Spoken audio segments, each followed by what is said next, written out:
maestra, las brujas y el curandero. Meditación.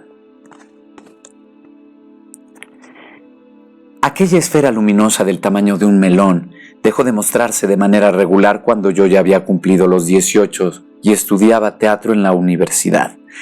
Pero no es que la esfera haya hecho mutis de mi vida para siempre, ni mucho menos. En varias ocasiones ha aparecido, aunque ya no en el patio de la casa, ni sobre el techo del antiguo jardín de niños. Lo ha hecho de repente, en el lugar y el momento menos esperado. A veces se me ha mostrado cuando estoy solo, pero a veces también cuando estoy acompañado. Y en esas ocasiones las otras personas también han podido verla.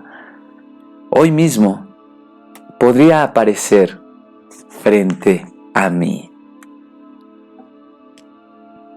En la habitación de Valle de Santiago, di por concluida mi práctica de guitarra. Guardé el instrumento en su estuche, lo cerré bien y lo coloqué con cuidado dentro del amplio ropero. Volví al balcón para echar una última mirada a aquella linda postal provinciana. Falta ya menos de una hora para que llegue el psicoanalista, me dije. Sería increíble que en plena regresión hipnótica apareciera aquí la esfera, zumbando así. Un representante de la ciencia podría dar fe de ello. Ciencia y fe. Ciencia y fe, comenté en voz alta. Falso que estén tan lejos la una de la otra. Cerré las puertas del balcón y fui a colocarme en flor de loto sobre la cama, con la columna vertebral perfectamente erguida, las piernas cruzadas y sobre ellas las manos a la altura de la pelvis, el dorso de la derecha sobre la palma izquierda. Quería encontrarme lo más tranquilo y a la vez lo más lúcido posible a fin de sacarle el mayor provecho a aquella sesión sobre la que ya tenía tantas expectativas. Comencé a practicar la meditación justo por la época en que inicié mis estudios universitarios. Después de montar Extraviados en el mar y luego La vaca de Octavio, con mi querido Darío y mis hermanos, iniciamos la puesta en escena de El Contrabajo, de Patrick Süskind, ahora bajo la guía del director Juan Carlos Cordero. En esto estábamos cuando, un buen día, se presentó a uno de los ensayos el guionista de cine José Antonio Carreón y nos invitó a mi nuevo director y a mí a participar en un retiro de meditación vipassana en Valle de Bravo, en el Estado de México. Fueron 10 días en silencio absoluto en medio del bosque, con una dieta vegetariana muy rigurosa. Yo era un chico de 18 años, entre un grupo de artistas más cercanos al cine que al teatro, cuyas edades oscilaban entre los 40 y los 55 años. Era el más joven y al parecer el que se tomó aquello más en serio. Al terminar los 10 días me enteré de que tanto mis amigos como el resto de la comunidad ahí reunida me apodaban el Little Buddha. Por primera vez me acerqué a una idea diferente de lo que es la divinidad. Esos budistas se referían a Dios como el universo o las leyes del karma. Para mí nunca hubo duda de que hablábamos de lo mismo, pero había una gran diferencia. Toda mi vida, hasta ese punto yo había tratado de hablarle a Dios y ahora la idea era escucharlo. Inhala, me indicaron, y exhala. Inhala y exhala. Pon toda tu atención en el aire que entra y en el aire que sale. No prestes atención a tus pensamientos ni preocupaciones. No te regañes si aparecen.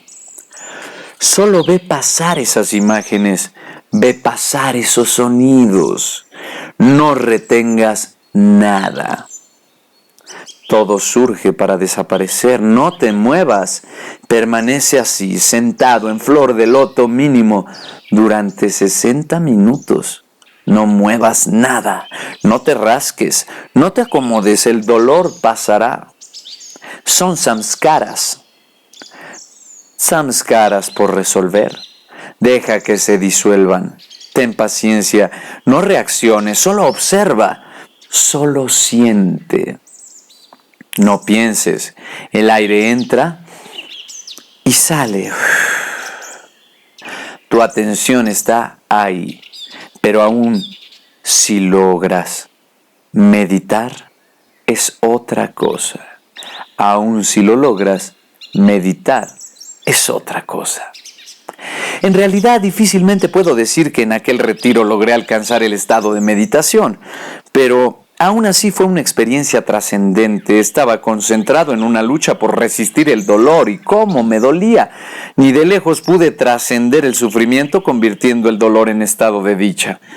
Como nos indicaba el instructor, solo lograba no moverme, no quejarme, no desdibujar la sonrisa. Desde fuera mis compañeros tal vez veían un Little Buddha, pero yo, adentro conmigo, me estaba regañando. Deja de pensar, me decía, medita, deja de regañarte, no seas imbécil. ¿Por qué no puedo trascender este dolor? Cada vez me duele más. Al terminar la hora consecutiva de inmovilidad, la cual se repetía entre 3 y 6 veces por día, me dejaba caer de costado, como un velocista que termina exhausto una carrera en la que dio todo.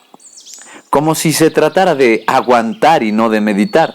Durante las meditaciones, notaba que mis compañeros luego de 15 o 20 minutos comenzaban a quejarse, moverse y acomodarse. Y, me decía, qué débiles son. Yo no me voy a mover, no me voy a rendir. No puedo ser como ellos, no. En una de tantas, hundido en un dolor insoportable, me di cuenta de que estaba compitiendo y que para hacerlo sacaba fuerzas de mi ego, de mi orgullo. Pero entonces reflexioné, a lo mejor ni mi ego ni mi orgullo son algo tan malo, ¿o sí? Si no me han permitido meditar, por lo menos me han hecho parecer un Little Buddha. Y como dice el dicho, para ser torero, primero hay que parecer torero. ¡Carajo! Yo solo deseo iluminarme. Pero estos budistas dicen que no hay nada, que no hay que desear nada. Sí, estaba hecho bolas. O tal vez comenzaba a delirar. Lo que ocurría era que con la misma fuerza de voluntad con la que me había ganado las medallas que colgaban en mi cuarto, ahora luchaba por alcanzar la iluminación. Ahora bien, parte importante en ese esfuerzo era reducir la cantidad de alimento que consumía. Y yo, como deportista que era, estaba acostumbrado a comer 5 veces al día con grandes porciones de proteína, como me había sugerido mi gran entrenador, Carlos Novoa. Pero en el retiro solo me daban de comer 2 veces al día y sin carne. Nuestro guía, discípulo directo de Goenka, nos explicó que era posible generar más energía por la meditación que por el alimento, y esto me hizo sentido. Si es así, me dije, lo que me hace saltar en los partidos hasta 10 o 15 centímetros más de lo que lo hago en los entrenamientos, no es solo mi dieta, sino el contacto. El contacto que logro en esos momentos con mi propia esencia y con el universo, al concentrar tanto mi atención. Armado con este razonamiento y bajo la determinación olímpica de lograr una medalla de oro en iluminación budista, decidí extremar las restricciones alimenticias. Me mantuve con agua, una manzana por la mañana y 7 chícharos por la tarde. Cuando mi amigo y director de teatro me vio hacer eso, trató de hacerme entender el peligro que aquello significaba para mi organismo, acostumbrado a devorar. Pero estaba prohibido hablar entre nosotros, de modo que con toda la terquedad de mis 18 años me entregué a mi nuevo régimen alimenticio, por lo que el hambre y los ruidos de mi estómago se unieron a la larga lista de samskaras a disolver. Al tercer día de mi dieta, el octavo del retiro, comencé a ver luces, algo parecido a lo que veía durante los viajes astrales, pero en plena vigilia. En plena vigilia. En esas condiciones, aproveché uno de los descansos para alejarme un poco de mis compañeros e irme a sentar en un tronco entre dos enormes pinos.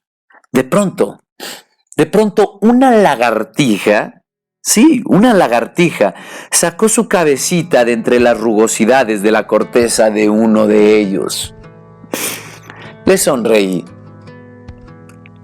Ella se quedó un momento quieta, como observándome, y luego, con un solo movimiento rápido y preciso, sacó todo su cuerpo y se acercó a mí un poco más. Me hizo gracia y tuve el deseo de decirle algo, de platicar con ella, pero como tenía prohibido hablar y no quería romper esa regla, la saludé mentalmente.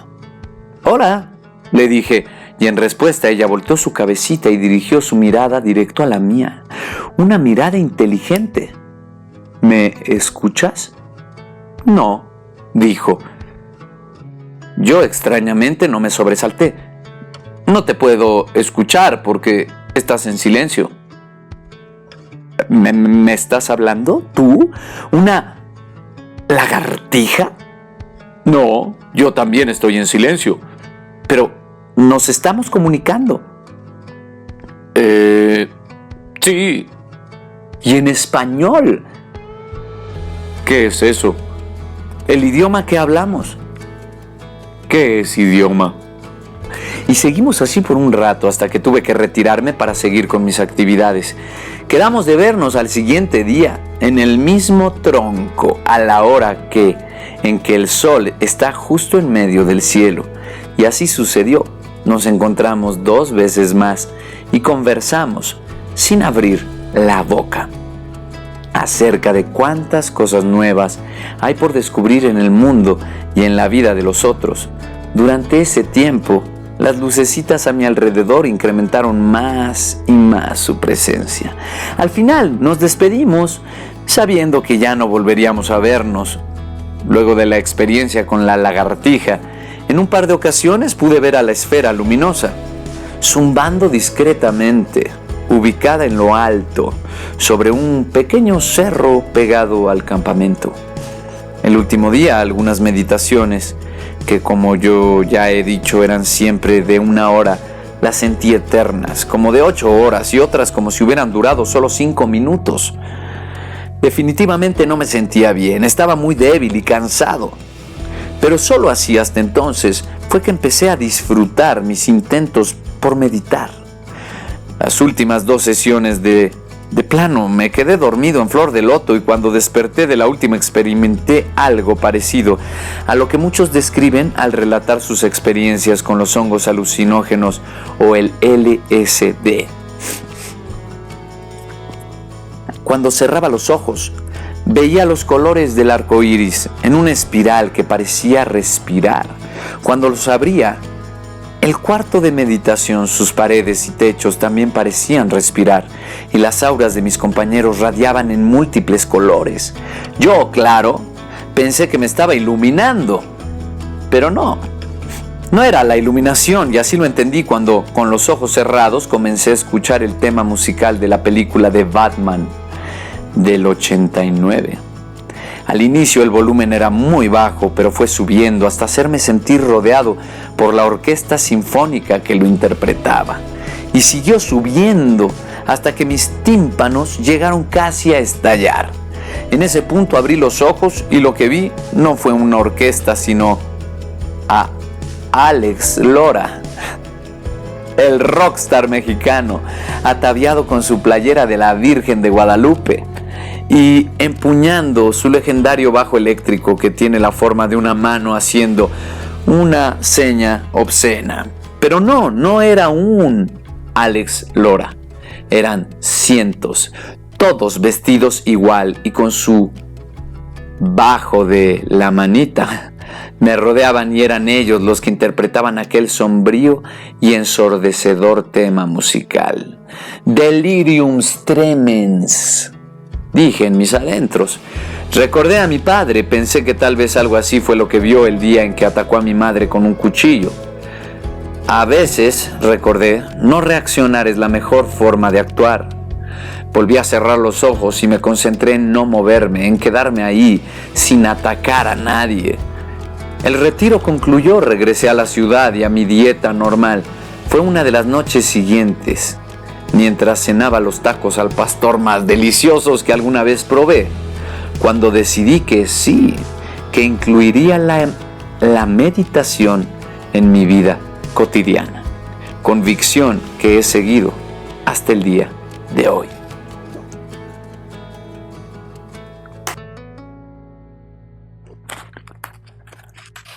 Tarot.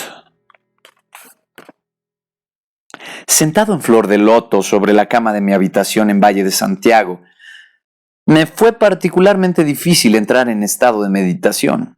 Por una especie de inercia mental, los recuerdos llegaban a mí muy clara y articuladamente sin que me fuese posible hacerlos a un lado o detener su fluir. En ese estado recordé la primera vez que tuve una respuesta contundente sobre lo que me había sucedido esa noche en la carretera. Fue en una sesión de lectura de tarot. A mí nunca me habían echado las cartas y posiblemente nunca lo hubieran hecho si no me hubieran asignado cursar una cátedra llamada Teatro y Mito en el Centro Universitario de Teatro de la Universidad Nacional, donde estudiaba ya la carrera de actuación. Te reconocí inmediatamente, me dijo la lectora de tarot con la mirada puesta no en mí, sino en las cartas extendidas sobre la mesa. ¿Cómo? ¿Reconocerme, maestra? Le dije. No me digas maestra. ¿Cómo? ¿Reconocerme? Hannah. Dime, Hannah. Hannah era la maestra titular de la cátedra de Teatro y Mito. Me leía el tarot. Estábamos en su casa, solos, y era apenas la segunda conversación que teníamos. Muy pocos de sus alumnos alcanzaron alguna vez ese privilegio, incluso después de años de convivencia académica. ¿Tanto tiempo, Hannah? Pero si apenas llevamos una clase. Sí, continuó. Eres tú. Pero mira nada más. No imaginé que trajeras tanto. ¿Tanto? Tanto caos, tanto desmadre. Conocí a Hannah un jueves del año 2007. Éramos 16 alumnos los que componíamos su clase. Para entrar al espacio de trabajo nos pidió quitarnos los zapatos y guardar silencio. Indicó que tomáramos asiento alrededor de una gran mesa redonda, ordenados por signo zodiacal, y mientras lo hacíamos, encendió una varita de incienso. A ver cómo nos llevamos tú y yo, fueron las primeras palabras que me dijo. Tengo serios problemas con los hombres de tu signo. Esa intrigante mujer de casi 70 años parecía tener su aguijón de escorpión, siempre desenfundado y listo para el ataque. Su forma de vestir era característica, desde un sari indio hasta una indumentaria por completo wicca, siempre con un rizado cabello alborotado y portando grandes anillos, amuletos y collares. Era la personificación de su cátedra, Teatro y Mito. En aquella nuestra primera clase, la escritora y poeta hizo alusión a una icónica obra que nos recomendaba leer, El ensueño de Strindberg. El ensueño de Strindberg. Yo levanté la mano y comenté que aún no leía la obra original, pero que sí había leído una versión adaptada por el chileno Alejandro Jodorowsky. La maestra apenas pudo simular un sobresalto. ¿Cómo es que leíste ese texto, Piscis? ¿De un libreto, maestra? ¿De un libreto? Sí, Jodorowsky. Ya. Por favor, no repitas el nombre de ese fulano, ¿sí? Sí. Ese señor alguna vez ensayó esa obra en mi casa y su actriz dejó allí un libreto. Ya. Terminada la clase, me llamó aparte, me extendió un papel y me dijo: es mi dirección. Te veo a las 8 de la noche. No le digas a nadie. Ve solo. Lleva el documento. Me quedé helado. La gran Hannah me invitaba a su casa. Bueno, dijo ella ante mi estupor, ¿tienes algo que decir? ¿Por qué siento, le dije, sin apenas enterarme, por qué siento que tú y yo fuimos pareja en otra vida? La sorprendida ahora fue ella. Sonrió. ¿Qué? Que tú y yo... Sí, ya te oí, ya. Cállate, Piscis, cállate. A las 8 en punto estaba llamando a la puerta de su casa, nervioso y bien vestido, extrañamente como asistiendo a una cita romántica. Ella abrió la puerta, me vio de arriba abajo y tuvo que esforzarse para contener una carcajada. Entra, Piscis, me indicó. Ya está todo listo. Pero quítate los zapatos. No quiero que me batas mi casa con las mierdas que hayas pisado en la calle. A ver el libreto, muéstramelo. Se lo di. Inmediatamente comenzó a revisarlo. Pasa, dijo. Ya todo está listo. Entré husmeando por aquí y allá con rápidos vistazos. Siéntate ahí, me indicó, señalando con un movimiento de cabeza su mesa de lectura, en donde efectivamente ya todo parecía listo. El mazo de cartas descansaba al lado de una vela encendida, un vaso de cristal con agua hasta la mitad y una varita de incienso aún apagada. Todo sobre un mantel rojo. No me quedó duda de qué lado correspondía a la lectora y cuál al consultante. Dedicó unos minutos a revisar el libreto, levantando de cuando en cuando la mirada al cielo. Decía de repente o esbozaba una sonrisa. Al final lanzó un suspiro, secó una lágrima y entonces la bruja agresiva que conocí en la universidad se fue. Se fue y en su lugar quedó la abuelita más tierna y dulce que pudiera imaginarse. Tomó asiento, encendió el incienso, hizo sonar unas campanillas tibetanas y comenzó la lectura. Barájalas, indicó. Ahora corta. Vuelve a cortar. Permanecí en silencio. Ella desplegó los cartones que quedaron boca abajo. Luego fue volteándolos uno a uno como haciéndolos conversar entre sí. De pronto preguntó: ¿hace cuánto que no ves a tu papá? ¿A mi papá? Sí, a tu papá, Piscis, a tu papá. Mínimo unos 10 años, creo que más. Más de 10 y tienes 20. O sea, más de la mitad de tu vida. Pero no es algo que me moleste, Hannah. De hecho, yo considero que es un tema en mi vida ya muy superado. ¿Sí? Pues si está superado, ¿por qué no vas a verlo? ¿Por qué no lo buscas? No lo considero necesario. A ver, escúchame, dijo al tiempo que dirigía su verde mirada a la mía. Escúchame bien. Jamás podrás llegar a ser lo que podrías llegar a ser si no te reencuentras con tu padre y logras estar en verdadera paz con él y con tu madre. Quedé callado, reflexionando. Luego dije: pues mira, creo que incluso mi entrenador de voleibol fue más padre para mí que él. Pero no naciste del semen del entrenador, ¿o sí? No, pero... Pero nada, Piscis. Las cosas como son. Tu madre es tu madre y tu padre es tu padre. Los dones que tienes jamás podrán detonarse en su esplendor si sigues atorado emocionalmente con alguno de tus padres biológicos. Empieza con tu padre. Pero es que las cartas dicen que ahí la tienes más fácil que con tu madre. Pero a él ni siquiera lo conozco. El único recuerdo que tengo de él es espantoso.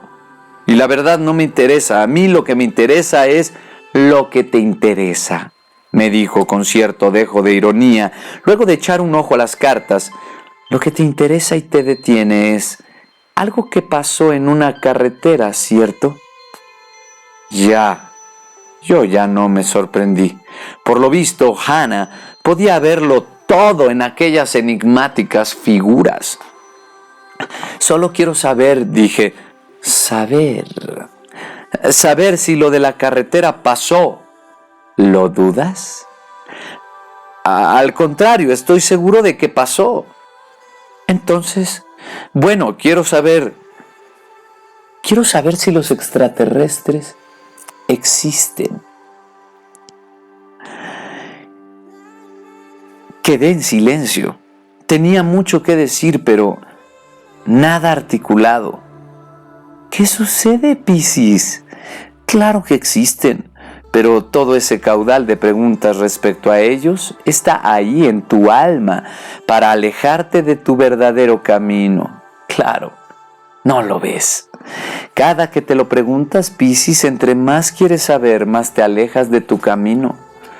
Yo seguía en silencio, incapaz de articular, hasta que luego de mucho esfuerzo pude decir, ¿cómo? Mira, dijo, la existencia de esos seres y el porqué de su presencia es un misterio, y solo puede ser eso para nosotros, un misterio. Revísate la plática de Adán con Rafael en El paraíso perdido de Milton.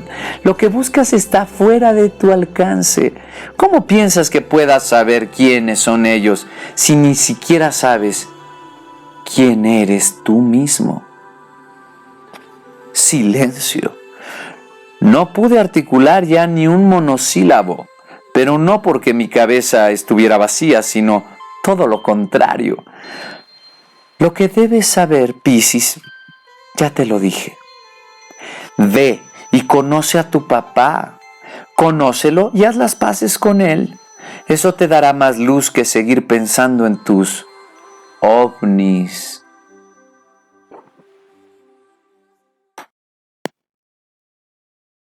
Mi padre, yo mismo. Seguir la indicación de mi maestra fue a la vez difícil y fácil. Fácil porque me resultó muy sencillo enterarme de dónde estaba mi padre. Difícil porque en realidad yo no quería volverlo a ver o siquiera saber de él. Resulta que después de haber sido internado en el hospital psiquiátrico, mi abuela, su madre, en cuanto le fue posible, lo sacó de la clínica, prometiendo seguir en casa con el tratamiento, lo cual no cumplió. De esa manera, sin tratamiento médico, mi padre al parecer entró en un estado estable, aunque difuso. Llegué a casa de la abuela, de la cual apenas tenía un lejano recuerdo. Toqué a la puerta y, así, tan sencillo, se dio el reencuentro con mi progenitor. Pues fue él quien vino a abrir, luego de un agudo rechinido de bisagras oxidadas, digno de una película de Blue Demon. Apareció su rostro sin expresión sobresaliendo de las sombras. Apenas se esforzó para reconocerme, sonrió y dijo, ¡Hola! Tan familiar y tranquilamente como si nos hubiéramos separado apenas esa mañana. ¡Pásale! El escenario allá adentro era lúgubre. Todo lucía en penumbras y la casa estaba hecha añicos. Y mi padre, el señor que yo antes miraba hacia arriba, ahora era 10 o 15 centímetros más bajito que yo. «Pásale, mijo», insistió. Curiosamente, seguía usando conmigo el tono que se utiliza para hablar con un niño. Cuidaba de su madre, que para entonces rebasaba ya los 90 años y que supuestamente se encontraba en su cuarto dormida. Siguiendo sus indicaciones, me metí literalmente hasta la cocina. Era un caos. Como todo en aquella vivienda. A los pies de una pared había un montón de trastos despedazados. Notó que me quedé mirando aquello y por eso comentó: es que a veces vienen a querer espantarme, hijo, pero no hay que tener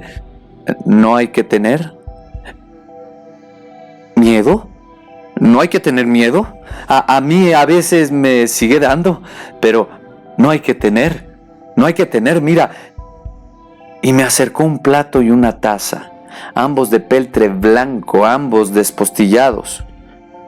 Con esto es suficiente para tu abuelita y para mí. ¿Puedo subir a verla? ¿A quién? ¿A tu abuelita? No, mejor no, hijo, mejor no. Shh, mejor no.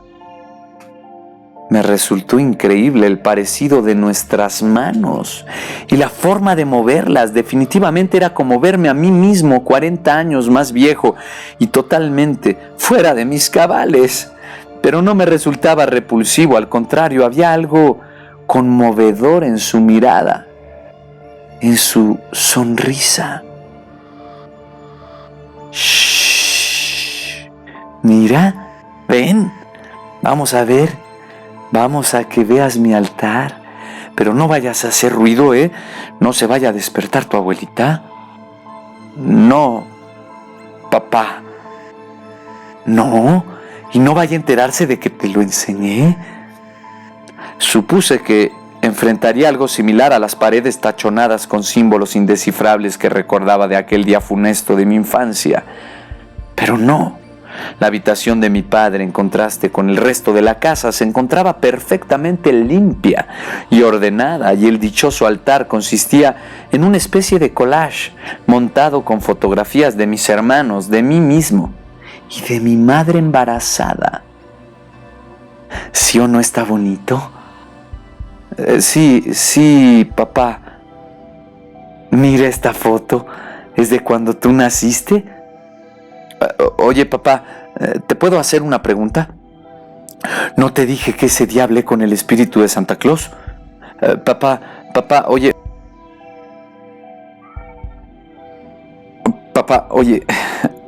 ¿por qué nunca trataste de regresar con nosotros? Iba caminando por la calle, de regreso al departamento, cuando se materializó frente a mí. Papá, mira, aquí estoy con Mauricio. Cuando ya no tenga que cuidar a tu abuelita, voy a llevar a Mauricio al parque de las ardillitas. Son mis amigas. Sí te dije, ¿verdad? Te dije, las ardillitas. ¿Las ardillas? Yo puedo hablar con ellas, ¿lo sabes? Un día Mauricio me vio hacerlo. Les voy a enseñar cómo se hace. ¿A hablar con las ardillas? Sí, yo sé cómo. ¿De verdad? Sí, no es tan difícil. Te creo, yo una vez platiqué con una lagartija. No, sí, de veras. No. Pero ten cuidado con las lagartijas, ¿no? Ah, no. ¿Por qué no? Algunas lagartijas son agentes encubiertos. Son agentes encubiertos. Agentes. Sí, agentes encubiertos. Sí, del gobierno o de otros gobiernos. Otros gobiernos pueden empezar a seguirte. Cuando estuve de vuelta en mi casa, me fui directo al baño. Me paré frente al espejo, me lavé la cara con abundante agua, me miré a los ojos mientras consideraba que, en verdad, aquel día me había conocido a mí mismo más de lo que hubiera podido hacer en años de búsqueda y horas de meditación. Repentinamente, un borbotón de sangre salió expulsado de mi nariz hasta alcanzar mi reflejo.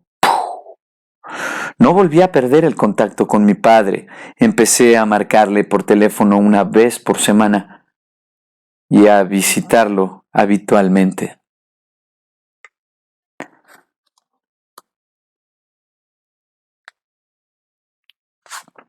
La maga maestra. Estudiando en el Centro Universitario de Teatro, me sentía como pez en el agua. Aquella era una escuela monástica que nos enseñaba a jugar, tomándonos en serio aquel juego y de una manera sagrada. Un día, Hannah me detuvo en uno de los pasillos de El Cut y me dijo: «Tu pijama es azul, ¿verdad?» Sí.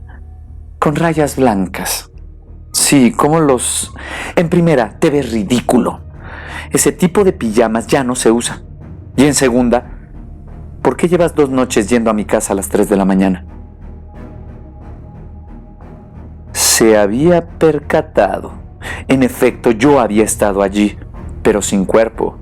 Creí que le restauraría, que le resultaría invisible. Eres un idiota. No sabes lo que estás haciendo. Ayer me tiraste mi vaso de agua. Me espantaste, estúpido. No sabía que eras tú. Estuve a punto de hacerte un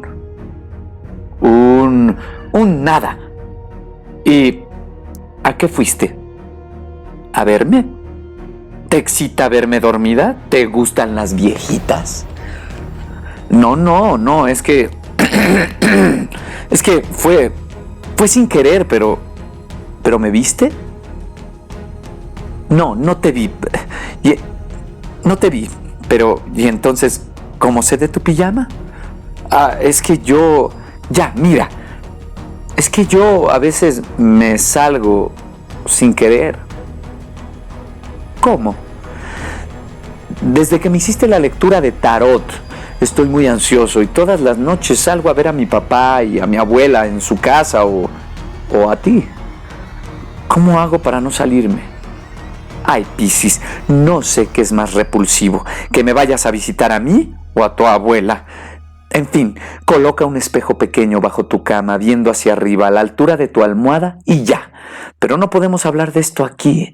Te veo el domingo en mi casa a las 9 de la mañana. Invita a Ariadna, tu compañera. Ella también tiene sus dones. ¿Ariadna? Está bien. Y no le digan a nadie, ¿eh? Ariadna era una chica veracruzana 2 años menor que yo, muy rara. Se había inscrito en la carrera de teatro, pero su verdadera pasión estaba en la composición musical. Era un prodigio natural al piano y con una voz, en aquellos tiempos tímida, pero hermosa. Accedió de inmediato a la invitación de la maestra, así que el domingo llegamos puntuales a la cita. Respetaba el Shabbat, pero hacía meditación vipassana. Era profesora emérita de Kabbalah en Israel, así como también de teatro y mito en la UNAM.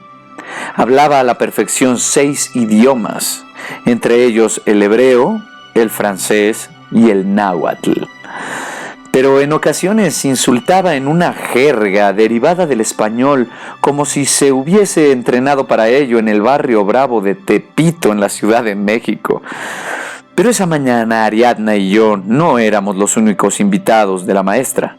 Alrededor de la misma mesa donde me hizo mi primera lectura de tarot, se sentaron además Hiadi y Saana, un par de brujas otomíes de entre 40 y 55 años, que tenían poderes sorprendentes, y Lila, bruja judía también de mediana edad, maestra de Tai Chi y Kung Fu. A ver, nos dijo Hannah en cuanto se sentó a la mesa, yo ya me voy. Me queda muy poco en esta tierra, ya me avisaron, ya tengo todo organizado para mi partida, pero me falta esto. ¿A quién chingados le dejo todo esto? Era claro que eso, que no sabía a quién dejarle, no era algo material. Sacó de un cajón 2 mazos de tarot Rider y nos entregó uno a Ariadna y otro a mí. Hizo sonar sus campanillas tibetanas. Colocó un vaso con agua, prendió el incienso y puso una vela frente a Ariadna y otra frente a mí. Lila encendió un cerillo y se lo pasó a Hannah, que lo utilizó para prender las velas. Una vez que las llamas bailaban acompasadamente sobre las pequeñas torres tubulares de cera blanca, las brujas otomíes Convocaron a sus 4 egregores, entrelazando frases en un perfecto español con otras en lo que yo asumí que era su lengua ancestral y materna. Ahora, nos indicó Hannah, coloquen sus cartas junto a la vela que tienen enfrente sin separar la vista de la flama. Van a ir tomando carta por carta e interponiéndola entre la llama y ustedes. Observen muy bien cada una de las imágenes. Quédense con lo que necesiten de cada una. Y recuerden, cuando cambien de carta, sus miradas en la flama. Pasaron los arcanos mayores, desde el loco hasta el mundo. Luego vinieron los bastos, seguidos de las espadas, los oros y finalmente las copas, cuyo haz provocó en mí algo muy fuerte. Una a una desfilaron frente a mis ojos aquellas imágenes estampando su esencia en mi interior, desde donde entablé una conexión indescriptible con sus múltiples significados y con vestigios de lo que al instante percibí como verdades pictóricas. Me sentí dentro de un déjà vu. Sí, de hecho, el más duradero que he tenido nunca, y no pude contener las lágrimas, en las cuales iba mezclado un profundo sentimiento de nostalgia con una alegría vibrante. Una vez que terminamos de pasar las 72 cartas de nuestros respectivos mazos, y antes de que Hannah hiciera sonar de nuevo sus campanitas, un gorrión entró volando por la ventana de aquel 4º piso, se paró justo en el centro de la mesa y comenzó a cantar.